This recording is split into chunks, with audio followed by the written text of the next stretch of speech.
What's up YouTube? Capital G here, checking out an amazing Legacy Scrap support card that just got revealed, coming out of Lightning Overdrive. It's actually been a little bit since I've done any card reviews from this set. It's not that they haven't revealed any cards, it's just none of them have been particularly like amazing to me. You know, I saw the Paleo Link 2, I thought it was kind of mediocre.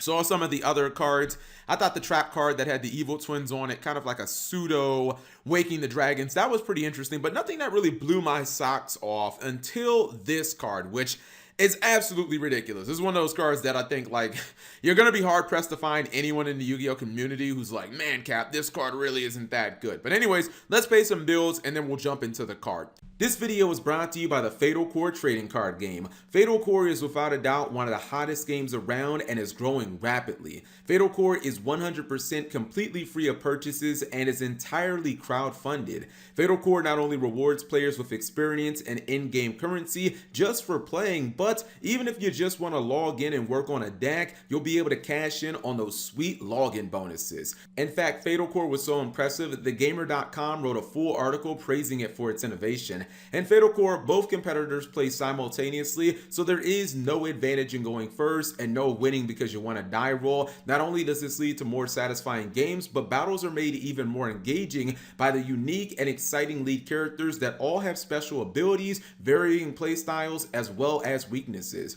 I've been playing Fatal Core a ton lately, and I think it's an absolute blast. I really think you're going to enjoy it. Sign up for Fatal Core today at fatalcoretcg.com or by using the link in the description below. And look out for the release on Steam early next year. So this is Scrap Raptor, or as a lot of people are calling it, Scraptor, because, I mean, come on now, Konami, there's no way in the TCG they're not going to make that pun.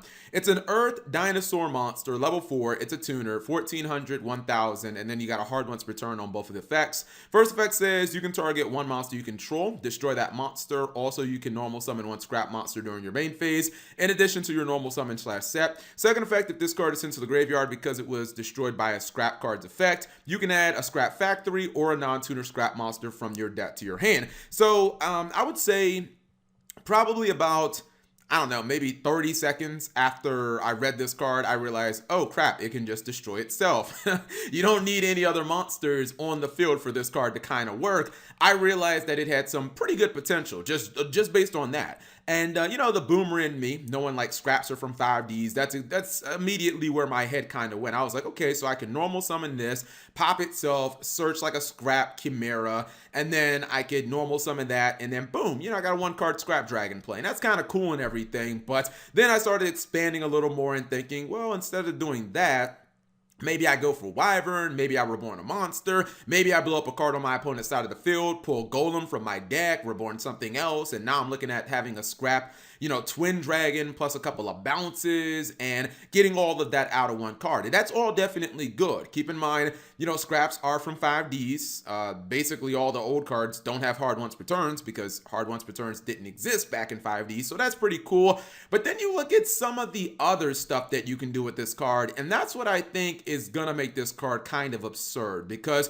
number one, the dinosaur players, I'm in the Dinosaur Duelists Facebook group. Those guys are already just rubbing their hands together in Dino Duelists. They're like, you know, this is basically our card because it is a dinosaur, and obviously that means that you can search this from Fossil Dig, you can summon it from Miscellaneous Source straight from your deck, and sometimes it's going to have that Miscellaneous Source protection, which means your opponent, you know, won't be able to use any negation or any effects or anything like that on this card. And I've already seen some of the combos where basically if you open with Oviraptor plus Baby, if your plays go uninterrupted, I think you end up on like Appaloosa plus Ultimate Conductor Tyranno, and then you have like a Logia. It's actually much more insane than what we're seeing right now. I think that play is actually just incredible, although dinosaurs can do some crazy stuff. Now, basically just this is kind of like an extender for them, but even in an archetype like Orcus, this is going to help them tremendously because this card happens to get Scrap Recycler. Obviously, you can normal summon this,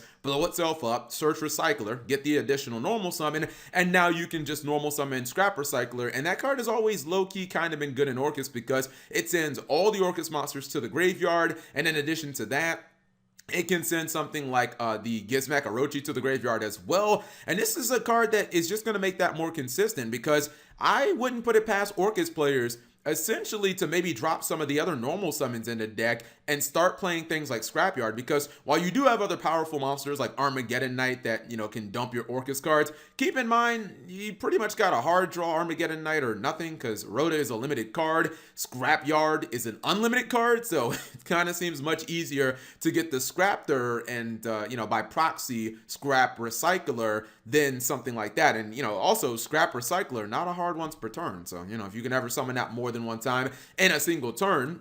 So honestly, when I'm looking at Scrap Raptor, I think this card's insane. Obviously, it's going to do wonders for the Scrap archetype. It should make Orcus much more consistent, and honestly, it basically is a dinosaur support card because they can search it through Fossil Dig and they can also summon it through the deck. And I believe they're only going to have to run like one quote-unquote brick card to get it to, you know, kind of work. But it basically is just going to be a major play extender for them. So definitely an amazing card. This is how Legacy support should basically be designed, where it's just really, really strong. And I don't think this is just going to see play in Scraps. You're going to see this in a bunch of different decks. Anyways, whatever you guys think of Scrap Raptor, aka Scraptor, you leave that in the comment section below. Thank you guys for watching as always, and subscribe if you have not already.